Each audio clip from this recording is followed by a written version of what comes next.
అమ్మా రండమ్మా రండి. మొట్టమొదటిసారిగా కొత్త ఇంట్లో అడుగు పెడుతున్నారు. కుడికాయలు పెట్టి రండమ్మా. నీలా, ఇతను నా ఫ్రెండ్ సత్యం. నేను హార్మోని అయితే ఇతను తబలా. ఏం తబలో ఏంటోనమ్మా. ఈయన మీ గురించి తలుచుకొని రోజంటూ లేదు. మీరు వస్తున్నారని తెలిసి ఈ డోలంతా సారీ ఈ హాలంతా ఎలా దేవుళ్ళతో అలంకరించారో చూడండి. మిమ్మల్ని సెంటిమెంట్ తో పడేయాలని, అమ్మో మీ సెంటిమెంట్ నిలబెట్టాలని. నీలా, అటు చూడు, శ్రీ వెంకటేశ్వర స్వాముల వారు. ఆహా, ఆయన దర్జానే వేరు. Single force, double family. Left Alivelu Manga, right Padmavathi, ఇద్దరు భార్యలు. ఏమండి, చెప్పడం మర్చిపోయాను. మన ఇద్దరం మళ్ళీ కలుసుకుంటే తిరుపతికి వస్తామని మొక్కుకున్నాను. తప్పకుండా. నీలా, అటు చూడు, దివ్యమంగళ స్వరూపుడు శ్రీ వేణుగోపాల స్వామి. ఆయనకు ఇద్దరు భార్యలు. ఇటు ప్రక్కన రుక్మిణీదేవి, అటు ప్రక్కన సత్యభామ. వాహనము ఆవు. షూ, ఆవు అనకూడదు, గోవు అనాలి. చంపలేసుకోండి. ఏమండి, ఆయన లీలలే లీలలో. అవునవును, ఆయన లీలలే లీలలు. ఇదిగో అటు చూడు, హరహరమదేవ శంభో శంకర పరమేశ్వరుడు. ఈయనకు ఇద్దరు భార్యలు.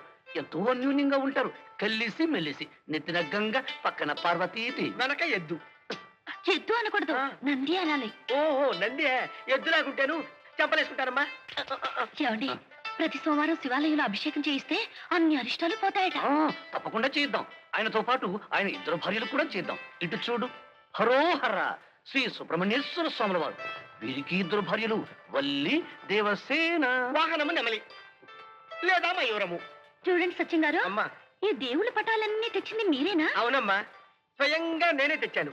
చూడండి, ఈ ఇద్దరు భార్యల దేవుళ్ళ పటాలు చూస్తుంటే నాకెంతో భయంగా ఉందండి. ఇలాంటి పటాలు ఇంట్లో ఉంటే మా కాళ్ళ మనసులు మారిపోతాయండి.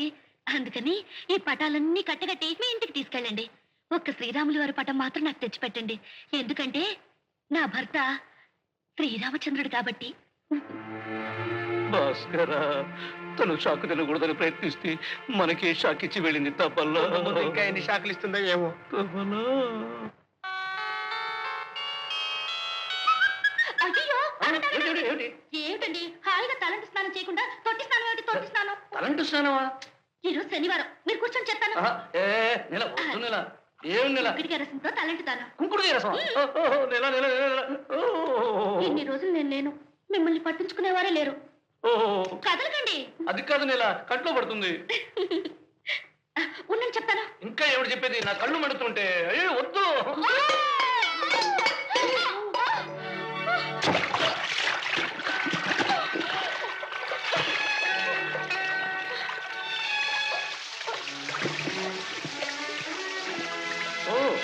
చేపట్టుకో, చేపట్టుకో.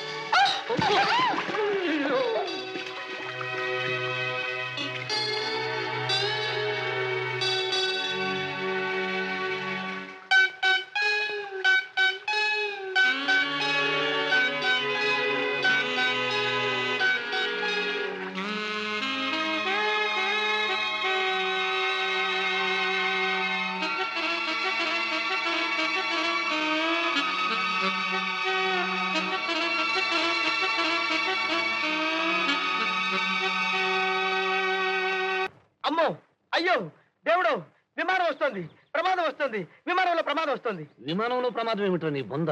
అవును, అమెరికా నుంచి మోహన్ వచ్చేస్తుంది. విమానం రావడానికి ఇంకో గంటే టైం ఉంది. భాస్కరా, నువ్వు అర్జెంట్ గా ఎయిర్పోర్ట్ కి వెళ్ళాలి. విమానం దిగ్గానే నువ్వు కనిపించకపోతే ఇంకా నువ్వు ఎవరికి కనిపించవు. ఎయిర్పోర్ట్ ఏమిటి, విమానం ఏమిటి? ఎవరు వస్తున్నారు? ఎవరు కాదు, ఏదో ఇన్స్ట్రుమెంట్. అదే ఇన్స్ట్రుమెంట్. అమెరికా నుంచి వచ్చే విమానంలో కొత్త వాయిద్యం వస్తుంది, చాలా పెద్ద వాయిద్యం. అది తీసుకురావడానికి కొంత టైం పడుతుంది. రాత్రి కలిసి. పెద్ద వాయిద్యం ఏంటి? పెద్ద విచిత్రమైన వాయిద్యం. దానికి ఇంత కంగారు ఎందుకు? వెళ్ళి తీసుకురండి. అవును సత్యం గారు, మీరు వచ్చి ఎంతసేపు అయింది? మీ అభిమానం నాకు తెలుసమ్మా.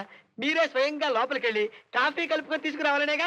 కాఫీ ఏమిటండి, టిఫినే తెస్తాను. మీరు అందుకే వస్తారని తెలుసుగా. భాస్కరా, నీ గురించే నాకు దిగులు. మోహన్ రాగానే వీళ్ళిద్దరి మధ్య నువ్వు తిరగల మధ్యలో పడ్డ బఠానీ గింజలా పడిపడి అయిపోతావు. తప్పలా, అనవసరంగా నువ్వు కంగారు పడి నన్ను కంగారు పెట్టేస్తున్నావు. ఒక పని చేద్దాం. మోహన్ రాగానే జాగ్రత్తగా దువ్వి చల్లగా అసలు విషయాన్ని మెల్లగా చెప్పేస్తాను. నువ్వు ఇక్కడే ఉండి నేను జాగ్రత్తగా చూసుకో. ఓకే. మోహన గోపాల, ఏం జరుగుద్దో